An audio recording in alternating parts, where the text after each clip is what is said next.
Hey everyone, welcome to Venky crypto. ఈరోజు మనం top 4 invest చేయగలిగే క్రిప్టో కరెన్సీ చూద్దాం ఒకసారి. మనం ఈ టాప్ 4 ఈ మార్కెట్ క్యాపిటలైజేషన్లో కాదు, బట్ రాదర్ అందులో నేను కొద్దిగా సేఫ్ అండ్ మంచిగా గ్రోత్ ఉండే కాన్సెప్ట్ పిక్ చేశాను. అండ్ ఫస్ట్ ఆఫ్ ఆల్ ఇదైతే ఇన్వెస్ట్మెంట్ అడ్వైస్ అయితే కాదు, ఇది వచ్చి జస్ట్ ఫర్ ఎడ్యుకేషనల్ పర్పస్ వరకు మాత్రమే. Let's start our video. First one వచ్చి చాలా obvious choice, it is bit coin. So bit coin వచ్చి ఇది ఫస్ట్ క్రిప్టో కరెన్సీ. దీన్ని క్రియేట్ చేసింది ఒక anonymous person with the name of Satoshi నాకమోటో. ఇతను ఒక పర్సనా లేకుంటే గ్రూప్ ఆఫ్ పీపుల్ మనకి ఇప్పటికీ తెలియదు. అసలు బిట్ కాయిన్ అంటే ఏంటిది, ఎలా వర్క్ అవుతుంది అనే దీని గురించి సెపరేట్ వీడియో చేస్తాను. ప్రస్తుతానికైతే మనం అసలు దీని యొక్క మార్కెట్ క్యాప్ ఏంటి, అసలు దీని గ్రోత్ ఎలా ఉంటుందో చూద్దాం ఈ వీడియోలో వచ్చి. ప్రస్తుతానికి ఈ వీడియో సమయానికి బిట్ కాయిన్ యొక్క మార్కెట్ క్యాపిటలైజేషన్ వచ్చి $1.88 trillion ఉంది. అండ్ సర్క్యులేటింగ్ సప్లై వచ్చి 19.8 మిలియన్గా ఉంది. మనకు తెలిసిందే కదా, మ్యాక్స్ సప్లై వచ్చి 21 మిలియన్. ఆల్మోస్ట్ 19.8 అంటే ఆల్మోస్ట్ 99% ఆఫ్ ద సప్లై సర్క్యులేటింగ్లో అయితే ఉంది మనకైతే. And why to invest in Bitcoin in 2025? The first one వచ్చి మనకు తెలిసిందే, స్టోర్ ఆఫ్ వాల్యూ. ఇప్పుడు బిట్కాయిన్ని ఒక క్రిప్టో కరెన్సీ కన్నా ఒక స్టోర్ ఆఫ్ వాల్యూకి అయితే చూస్తున్నారు. ఆల్మోస్ట్ లైక్ పెద్ద పెద్ద ఇన్స్టిట్యూషన్స్ కానీ, లేకపోతే పెద్ద పెద్ద ఇండివిజువల్ పర్సన్స్ కానీ, లైక్ ఎలాన్ మస్క్, వీళ్ళందరూ ఏం చేస్తున్నారంటే బిట్కాయిన్లో అయితే ఇన్వెస్ట్ చేస్తున్నారు కదా. సో ఎందుకు ఇన్వెస్ట్ చేస్తున్నారంటే క్రిప్టో కరెన్సీ అని కాదు, బేసికలీ అదొక స్టోర్ ఆఫ్ వాల్యూగా వాళ్ళు కన్సిడర్ చేసి ఇన్వెస్ట్ చేస్తున్నారు. సో అలాగని చూసుకుంటే దీని యొక్క వాల్యూ అనేది పెరుగుతుంటుంది, ఎందుకంటే సప్లై తక్కువ ఉంది, డిమాండ్ అనేది పెరుగుతుంది కాబట్టి దీని ప్రైస్ అనేది పెరిగే ఛాన్సెస్ చాలా ఎక్కువ ఉంటుంది. అండ్ ఇది లిమిటెడ్ సప్లై, మనకు తెలిసిందే కదా. ఒకవేళ సప్లై తక్కువ ఉండి డిమాండ్ ఎక్కువ ఉంటే ప్రైస్ అనేది ఆబ్వియస్లీ పెరుగుతాయి. మనందరూ తెలిసిందే బిట్కాయిన్ యొక్క max supply 21 million. So almost అందులో ఒక 6 మిలియన్ దాకా ఆల్రెడీ లాస్ట్ అయిపోయి ఉంటుంది. సో చాలా తక్కువ ఉన్నాయి కాబట్టి దీని యొక్క డిమాండ్ అనేది పెరుగుతూనే ఉంటుంది అనమాట. And global institutions like Tesla and micro strategy కానీ బిట్కాయిన్లో చాలా ఎక్కువ ఇన్వెస్ట్ చేస్తున్నారు. ఎస్పెషలీ మైక్రో స్ట్రాటజీ అయితే వాళ్ళకి ఎప్పుడు టైం దొరికితే అప్పుడు ఇన్వెస్ట్ చేస్తూనే ఉన్నారు. వాళ్ళకి ఎప్పుడు మనీ అంటే అప్పుడు ఇన్వెస్ట్ చేస్తున్నారు. వాళ్ళు ప్రతి 2 మంత్స్కి 3 మంత్స్కి బిట్కాయిన్ పెరిగినా తగ్గినా కానీ ఇన్వెస్ట్ చేస్తూనే ఉన్నారు.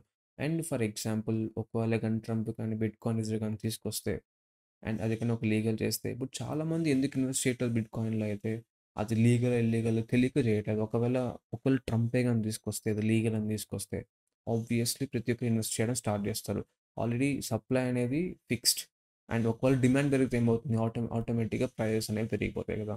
సో ఆబ్వియస్లీ ది ప్రైస్ అనేది పెరుగుతుంది. ఒకవేళ రిజర్వ్ కానీ వస్తే next year bitcoin price at least $300K, minimum $200K touch chances చాలా ఎక్కువ ఉంది.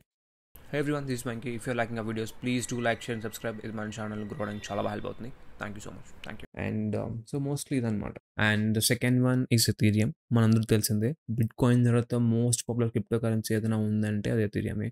దీన్ని ఫౌండ్ చేసింది విటాలిక్ బుటేరియన్. 2015లో దీన్ని లాంచ్ చేశారు. ఈ సమయానికి దీని యొక్క మార్కెట్ క్యాపిటలైజేషన్ వచ్చి $404 బిలియన్ ఉంది. అండ్ ప్రైస్ వచ్చి $3,380 ఉంది. ఒకవేళ ఇది ఆల్ టైమ్ హై టచ్ అయినా కానీ మీకు 30% రిటర్న్స్ వచ్చే ఛాన్సెస్ ఎక్కువ ఉంది. నెక్స్ట్ ఇయర్ ఒకవేళ కానీ బిట్కాయిన్ కానీ $200 టచ్ అయితే ఎథీరియం అనేది ఆల్మోస్ట్ అది డబుల్ అయితే ఎథీరియం కూడా ఆల్మోస్ట్ డబుల్ అవుతుంది. సో డబుల్ అయితే మీకు ఎంత అవుతుందంటే $6,600 దాకా వచ్చే ఛాన్స్ ఉంటుంది. Almost like 100%. In the worst case ఒకవేళ కానీ బిట్కాయిన్ కానీ డబుల్ అవ్వకపోయినా కొద్దిగా లైక్ 150K టచ్ అయినా కానీ ఎథీరియం అనేది ఆల్ టైమ్ హై టచ్ అయితే పక్కా అవుతుంది. అలా అయితే మీకు 30% రిటర్న్స్ వచ్చే ఛాన్స్ అయితే ఎక్కువ ఉందన్నమాట. అండ్ అసలు ఇది ఎందుకు ఇన్వెస్ట్ చేయాలో చూద్దాం ఒకసారి. So most of the applications కానీ ఎన్ఎఫ్టీస్ కానీ స్మార్ట్ కాంట్రాక్ట్స్ అనేవి చాలా ఇంపార్టెంట్. స్మార్ట్ కాంట్రాక్ట్స్ అంటే ఏంటంటే ఇవి ఆటోమేటెడ్ రూల్స్ అనమాట. సో ఏం చేస్తాయంటే ఆటోమేటెడ్ రూల్స్ కండిషన్ మీట్ అవ్వగానే అవి ఎగ్జిక్యూట్ అయిపోతాయి. సో వీటికి ఎథీరియం అనే బ్లాక్ చైన్ అయితే వీళ్ళు ఎక్కువ యూస్ చేస్తుంటారు అనమాట అప్లికేషన్స్ వాడేవాళ్ళు. అండ్ సెకండ్ వన్ వచ్చి ప్రూఫ్ ఆఫ్ స్టేక్. ఒకప్పుడు ప్రూఫ్ ఆఫ్ వర్క్తో రన్ అవుతుండేది. అది చాలా చాలా ఎక్కువ ఎనర్జీ కన్జప్షన్ ఉంది కదా. వీళ్ళు దీన్ని ప్రూఫ్ ఆఫ్ స్టేక్ అయితే కన్వర్ట్ చేశారు. అంటే ఇది రీసెంట్ జరిగింది కాదు, ఎప్పుడో జరిగింది ఇది. అండ్ ఇది ఎథీరియం 2.0లో ఒక అప్డేట్లో వచ్చింది ఇదైతే. సో ప్రూఫ్ ఆఫ్ స్టేక్ ఎలా ఉంటుందంటే బేసికలీ మీ యొక్క మనీని మీరు స్టేక్గా పెట్టి మీరు ట్రాన్సాక్షన్ వెరిఫై చేస్తారనమాట. సో అలా వర్క్ అవుతుంది. And developer ecosystem almost like 70% of decentralised apps almost అన్ని ఎథీరియం పైన ఉన్నాయి. అండ్ లేయర్ 1s కానీ లేయర్ 2s కానీ ఇలా చాలా ఈవీఎం పైన చాలా బిల్డ్ అయ్యాయి అనమాట. సో మీరు కానీ ఆ విధంగా చూసుకుని డెవలపర్స్ ప్రకారం చూసుకుంటే ఆల్మోస్ట్ 70% డెవలపర్స్ దీంట్లో ఉండడం వల్ల నెక్స్ట్ ఇయర్ యాప్స్ అనేవి కూడా ఎక్కువ పెరుగుతాయి కదా. సో యాప్స్ అనేవి ఎక్కువ పెరిగితే ఏమవుతుంది, సో యూస్ కేసెస్ కూడా పెరుగుతాయి, యూసేజ్ కూడా పెరుగుతుంది. సో ఆల్మోస్ట్ నెట్వర్క్ ఫీ అనేది కూడా ఎక్కువ పే చేస్తుంటుంది ఈఎంకి. సో ఆల్మోస్ట్ దానివల్ల ప్రైస్ అనేది పెరిగే ఛాన్సెస్ చాలా ఎక్కువ ఉంది దీనికి. అండ్ 2025లో కూడా ఒకవేళ కానీ మంచిగా అదే ట్రంప్ కానీ ఒకవేళ బిట్కాయిన్ తీసుకొస్తే ఆటోమేటిక్గా అన్నీ పెరుగుతాయి కదా. అప్పుడు దీని యొక్క బ్లాక్ చైన్ అడాప్షన్ కూడా పెరుగుతుంది. పెరిగినప్పుడు ఏమవుతుంది, ఎథీరియం యూస్ చేసే వాళ్ళు కూడా పెరుగుతారు అనమాట. లైక్ మెటావర్స్లో కానీ వెబ్3లో కానీ డిఫై అప్లికేషన్స్ కానీ ఇలా చాలా చోట్ల ఎథీరియం యూజ్ చేస్తారు. సో, ఇలా ఎక్కువ చోట్ల యూజ్ చేస్తే ఎథీరియం ప్రైస్ అనేది ఆబ్వియస్‌లీ పెరుగుతుందనమాట. సో, ఇది ఎథీరియం గురించి. Third one Solana. So, Ethereum build చేసినప్పుడు ఏమైందంటే వాళ్ళు అంతగా ఫాస్ట్‌గా ఉండాలని గాని, లేకపోతే నెట్ ట్రాఫిక్ తక్కువ ఉండాలని పెద్దగా ఆలోచించలేదనమాట. వాళ్ళు ఒకే ఒక మెయిన్ ఐడియా ఏందంటే లైక్ సెక్యూర్ ఉండాలి అండ్ దానిపైన కొన్ని అప్లికేషన్స్ అన్ని బిల్డ్ చేయగలగాలి. సో, ఇది వాళ్ళ మెయిన్ ఐడియా. సో, అలా బిల్డ్ చేసినప్పుడు ఏమైందంటే వాళ్ళకి అప్లికేషన్స్ అన్నీ రన్ అయితున్నాయి. అన్నీ మంచిగా ఉన్నాయి గానీ, బట్ నెట్వర్క్ ఫీ గానీ, రిలయబిలిటీ గానీ, ఫాస్ట్‌గా ట్రాన్సాక్షన్ అవ్వడం గానీ, అవి అంతగా వర్క్ అవ్వలేవనమాట. ఇప్పుడు మీరు దీంట్లో ఎందుకు ఇన్వెస్ట్ చేయొచ్చో చూద్దాం ఒకసారి. The first one transaction speed. Solana block chain ఒక్క సెకండ్‌లో ఆల్మోస్ట్ లైక్ 65,000 ట్రాన్సాక్షన్స్ అయితే ప్రాసెస్ చేయగలదు. అండ్ ఫైర్ డాన్సర్ వచ్చాక ఇది నెక్స్ట్ ఇయర్ నుంచి ఆల్మోస్ట్ లైక్ లాక్స్‌లో అయితే ట్రాన్సాక్షన్స్ అయితే ఇది ప్రాసెస్ చేయగలుగుతదనమాట. సో, ఇలా ఇలా ఉండడం వల్ల ఏమవుతుందంటే మాస్ అడాప్షన్‌కి అయితే మంచిగా హెల్ప్ అవుతుంది. సో, ఎక్కువ మంది యూజ్ చేసినా గానీ మీకు ట్రాన్సాక్షన్ స్పీడ్ గానీ ఇవన్నీ బానే ఉంటుంది. ఎంత స్లో అయితే అవ్వదనమాట. ఫర్ ఎగ్జాంపుల్ మీరు ఎథీరియం తీసుకున్నారనుకోండి. ఒక ట్రాన్సాక్షన్ చేయడానికి మినిట్స్ పడతాయన్నమాట. కొన్నిసార్లు అయితే 5, 10 మినిట్స్ కూడా పడుతుందన్నమాట. సో, ఎక్కువ మంది యూజ్ చేయడం స్టార్ట్ చేశారనుకోండి అది ఇంకా హాఫ్ అన్ అవర్ పట్టే ఛాన్స్ కూడా ఉంటదన్నమాట. అదే సొలానాలో అయితే మీకు మిల్లీ సెకండ్స్‌లో ఉంటది ట్రాన్సాక్షన్స్ అనేవి. Next one is low fees. Solana block chain transactions fees అనేవి చాలా తక్కువుంటాయి. కంపేర్ టు లైక్ ఎథీరియం గానీ, ఫర్ ఎగ్జాంపుల్ ఎథీరియం $10 పే చేస్తున్నారనుకోండి. సోలానాలో మీరు జస్ట్ $0.01 అయితే పే చేసినా చాలు. ట్రాన్సాక్షన్ అనేది అయిపోతుంది. అది అంత తక్కువ ఉంటదనమాట. And growing ecosystem. So, Solana block చైన్‌లో ఇప్పుడు చాలా యాప్స్ అయితే బిల్డ్ అవుతున్నాయి. లైక్ గేమింగ్ గానీ, డీఫై ప్రాజెక్ట్స్ కానీ మంచిగా పెరుగుతున్నాయనమాట. సో, ఏమవుతుందంటే ఇలా ప్రాజెక్ట్స్ ఎక్కువ బిల్డ్ అవ్వడం వల్ల మీకు సోలానాకి ఫీ అనేది పెరుగుతుంది. ప్రతిసారి మీరు ట్రాన్సాక్షన్ చేసినప్పుడు ఏం చేసినా గానీ మీకు ఫీ అనేది సొలానాకి అయితే మనం పే చేస్తాం కదా! సో, దానివల్ల మీకు సొలానా ప్రైస్ అనేది మంచిగా పెరుగుతుందనమాట. ఫోర్త్ వన్ వచ్చి Sui. It's one of my favourite crypto currencies. దీన్ని వచ్చి సొలానా కిల్లర్ అంటుంటారు. సొలానా కన్నా ఇంకా బెటర్‌గా, ఇంకా ఫాస్ట్‌గా వర్క్ అవుతుందనమాట ఇదైతే. దీన్ని ఫౌండ్ చేసింది వచ్చి ఎక్స్ ఫేస్‌బుక్ ఎంప్లాయీస్ అనమాట. సో, స్వి స్టోరీ చాలా బావుంటది. చాలా ఇంట్రెస్టింగ్‌గా ఉంటది. నేను దీనికి సెపరేట్ వీడియో చేస్తాను. ప్రస్తుతానికి ఈ వీడియోలో మనం అసలు దీంట్లో ఎందుకు ఇన్వెస్ట్ చేయొచ్చో చూద్దాం ఒకసారి. ప్రస్తుతానికి ఈ వీడియో సమయానికి దీని యొక్క ప్రైస్ వచ్చి $4.25 ఉంది. అండ్ మార్కెట్ క్యాపిటలైజేషన్ వచ్చి $12.45 బిలియన్ ఉంది. ఒకవేళ స్వి గాని సొలానా ఒక మార్కెట్ క్యాప్‌ని టచ్ అయితే ఆల్మోస్ట్ ఇది మీకు 6-7x దాకా అయ్యే ఛాన్స్ అయితే ఉందన్నమాట. సో, ఒకవేళ స్వి గాని మంచిగా పెర్ఫార్మ్ చేసి దీన్ని గాని అడాప్షన్ గాని మంచిగా ఉంటే దీని ప్రైస్ అనేది మీకు మినిమమ్ 7-8x అయితే వచ్చే ఛాన్స్ అయితే ఉంది. లైక్ $40, $36 వెళ్ళే ఛాన్స్ అయితే ఉందన్నమాట.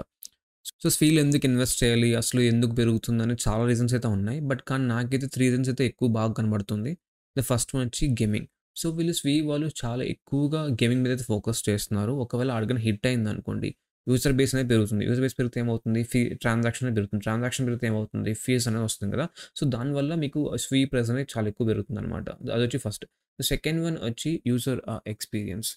యూజర్ ఎక్స్‌పీరియన్స్ అనేది స్విగ్‌లో మీకు చాలా బావుంటుంది. ఫర్ ఎగ్జాంపుల్ మీరు నార్మల్ ఒక యూజర్‌ని ఎళ్లి అడిగి మీరు గాని ఆన్‌బోర్డ్ చేయాలనుకుంటే చాలా కష్టం. ఎందుకంటే వాలెట్ క్రియేట్ చేయాలి. అక్కడ మీ సీడ్ ఫ్రేస్ పెట్టుకోవాలి. ఇది చాలా క్లమ్జీ ప్రాసెస్ కదా! బట్ మీకు స్విగ్‌లో అయితే జేకే సింక్ లాగిన్ అని తీసుకొచ్చారనమాట. అక్కడ ఏం జరుగుతుందంటే మీరు మీ యొక్క గూగుల్ అకౌంట్ గాని, ట్విచ్ అకౌంట్ గాని యూజ్ చేసి మీ యొక్క వాలెట్ అనేది క్రియేట్ చేసుకోవచ్చు. మీరు జస్ట్ లైక్ మీ యొక్క నార్మల్ యాప్స్‌తో మీరెలా గూగుల్ కనెక్ట్ చేసుకుంటారు. సో, అలానే ఇక్కడ గూగుల్ కనెక్ట్ చేసుకొని మీ యొక్క వాలెట్‌ని క్రియేట్ చేసుకోవచ్చు. ఒక నార్మల్ యూజర్‌కి ఒక వాలెట్ అంటే ఏంటి? ఇవన్నీ తెలియాల్సిన అవసరం అయితే ఉండదు. Like just normal Google account create చేసుకున్నావు. వాలెట్ అనేది క్రియేట్ అయిపోయింది. దాంట్లో మనీ ఉంది. నువ్వు స్టార్ట్ చేయి యూజ్ చేయడం. అలానే ఉంటదనమాట. సో, వీళ్ళ ఫోకస్ వచ్చి యూజర్ ఫ్రెండ్లీగా ఉండడం. నెక్స్ట్ వచ్చి డెవలపర్ ఫ్రెండ్లీ. నేను కూడా డెవలపర్ నాకు తెలుసు. ఒకవేళ డెవలపర్స్‌కి ఏమేమి కావాలి? ఎంత కష్టం ఉంటుందో. ఒకవేళ నేను సొలానాలో బిల్డ్ చేయాలన్నా, ఎథీరియంలోని అప్లికేషన్స్ బిల్డ్ చేయాలన్నా గానీ నాకు చాలా కష్టం ఉంటుంది. ఎందుకంటే నా ఆన్‌బోర్డింగే నాకు చాలా టైం పడుతుందనమాట. నేను ట్రై చేశాను. నా ఆన్‌బోర్డింగ్‌కే నాకు చాలా టైం పట్టింది. లైక్ నేను అవన్నీ నేర్చుకోవాలి. సో, ఆ ప్రాసెస్ అనేది చాలా క్లమ్జీగా ఉండేదనమాట. సో, నేను మధ్యలో గివ్ అప్ చేశాను కొన్ని వాటికి. బట్ కానీ స్విలో మీకు డెవలపర్ ఎక్స్‌పీరియన్స్ చాలా బావుంటుంది. అండ్ వాళ్ళు వాడే లాంగ్వేజ్ కానీ like they use move language అనమాట.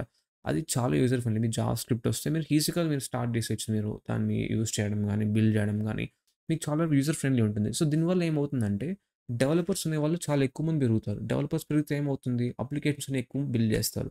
ఎక్కువ మంది ఉంటే ఏమవుతుంది? మంచి మంచి డెవలపర్స్ కూడా వచ్చే ఛాన్స్ ఎక్కువ ఉంటుంది కదా! సో, మంచి మంచి అప్లికేషన్స్ బిల్డ్ అవుతాయి. సో, దాని ద్వారా వాళ్ళు మంచిగా లాభపడే ఛాన్స్ అయితే ఎక్కువుందనమాట. సో, దీస్ ఆర్ 3 రీజన్స్ నాకైతే మంచిగా కనబడుతుంది. సో, ఇది అండ్ అండ్ ఇంకా చాలా రీజన్స్ ఉన్నాయి. నేను దాని గురించి సెపరేట్ వీడియో అయితే నేను క్రియేట్ చేస్తాను. ప్రస్తుతానికి ఈ 3 రీజన్స్ అయితే చాలా బలంగా ఉన్నాయన్నమాట. సో, ఇదండి వీడియో. మీకు నచ్చితే please like, share and subscribe.